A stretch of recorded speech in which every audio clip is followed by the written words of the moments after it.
예수님께서는 곧 제자들에게 이르게 될 핍박과 고난에 대해서 예고하셨습니다. 2절 말씀을 보십시오. 사람들이 너희를 출교할 뿐 아니라 때가 이르면 무릇 너희를 죽이는 자가 생각하기를 이것이 하나님을 섬기는 일이라 하리라 말씀하고 있습니다. 출교라고 하는 아포시나고고스라고 하는 헬라어 단어는 요한복음에만 3번 나오는 아주 독특한 단어입니다. 회중에서 추방된, 회당에서 쫓겨난, 저주 아래 놓인 이런 뜻을 가지고 있는 말입니다. 당시의 유대인들은 회당을 하나님의 집으로 생각했기 때문에 이 출교라고 하는 것은 유대인들에게는 종교적이고 또 사회적인 사형에 해당되는 아주 가혹한 형벌이었습니다. 출교뿐만 아니라 제자들을 죽이려고 하는 사람들도 있을 것이다, 이렇게 경고하셨습니다.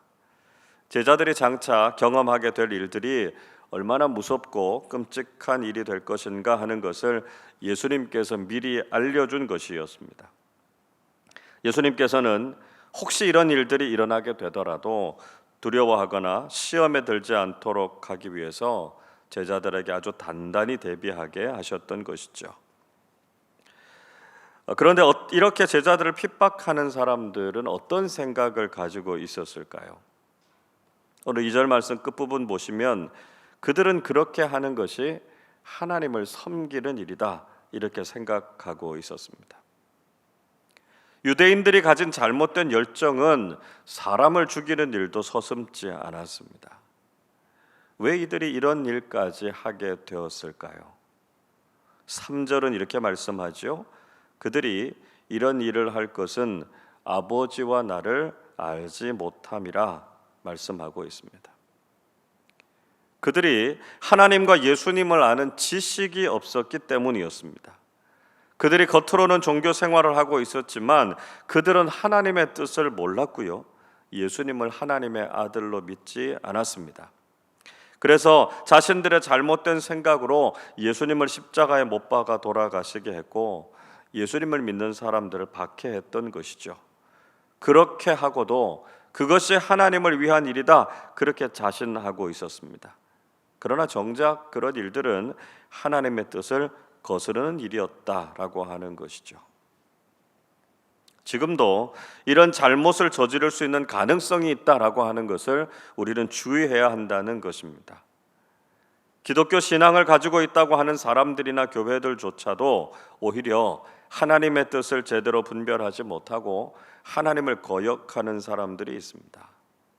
자신들은 하나님의 뜻을 잘 알고 있고 하나님을 섬기고 있다, 이렇게 생각하지만 그들이 하는 일들이 하나님의 뜻과는 전혀 상관이 없는 경우들이 있습니다.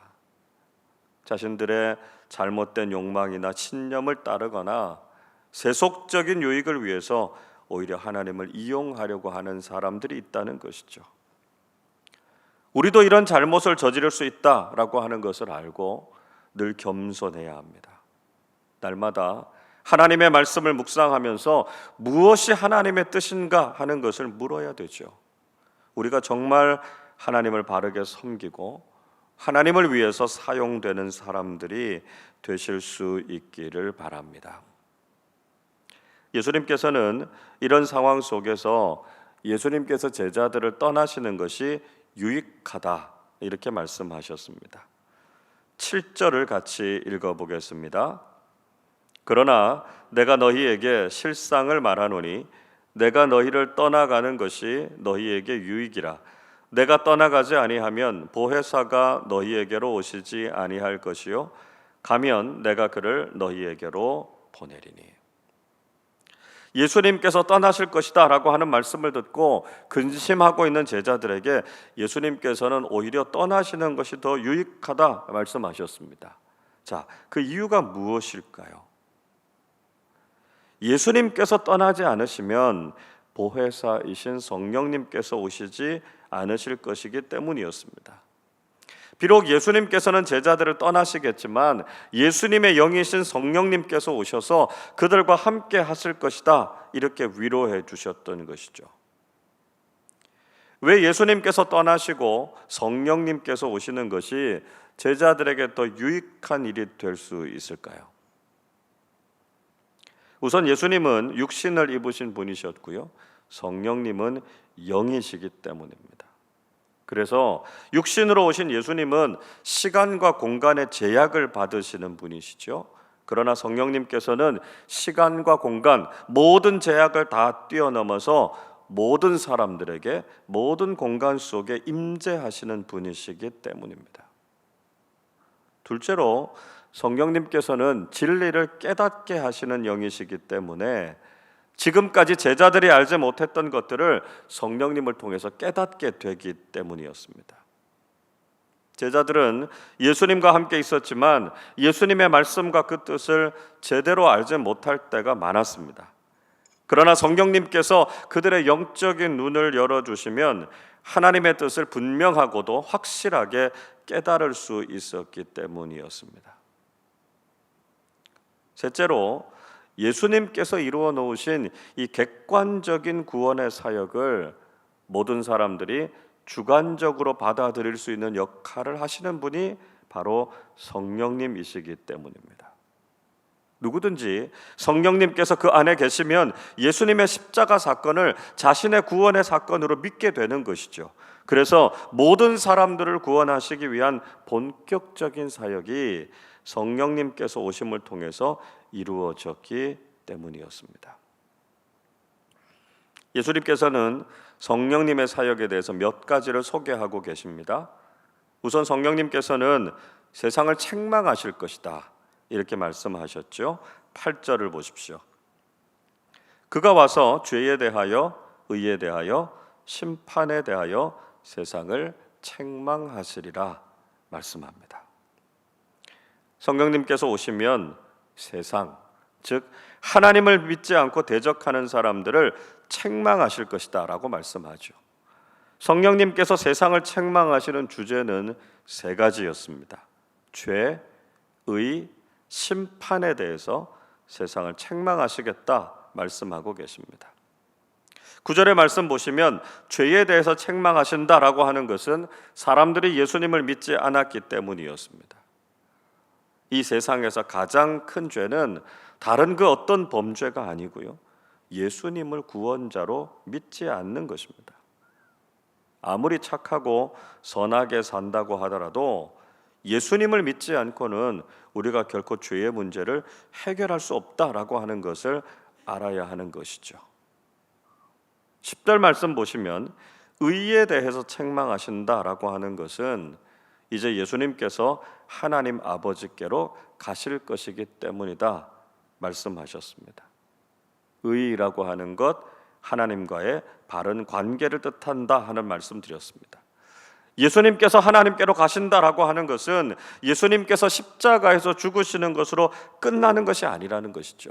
하나님께서 예수님을 다시 부활시키셔서 승천하시고 하나님 보좌 우편에 함께 앉아 계실 것이다 하는 것을 암시하고 계신 것입니다. 하나님께서 예수님을 옳다고 인정하셨기 때문에 예수님을 십자가에 못 박은 유대인들은 하나님의 책망을 받게 될 것이다 말씀하시죠. 그 일을 하시는 분이 바로 성령님이시다 말씀하고 있습니다.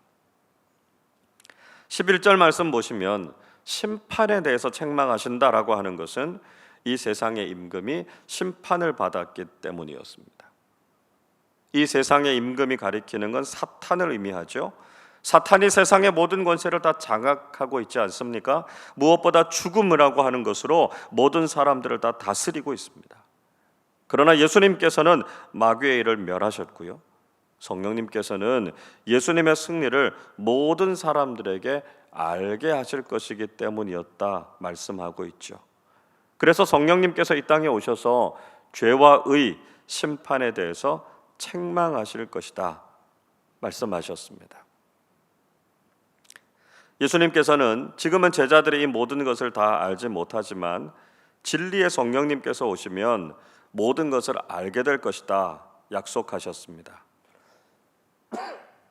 13절 말씀을 같이 읽어보겠습니다. 그러나 진리의 성령이 오시면 그가 너희를 모든 진리 가운데로 인도하시리니 그가 스스로 말하지 않고 오직 들은 것을 말하며 장래일을 너희에게 알리시리라. 성령님께서 오시기 전에는 제자들이 예수님의 말씀을 이해하지도 못했고요, 감당할 수도 없었습니다. 그래서 그들은 예수님께서 십자가에 달리실 때 모두 다 주님을 버리고 도망치고 말았습니다.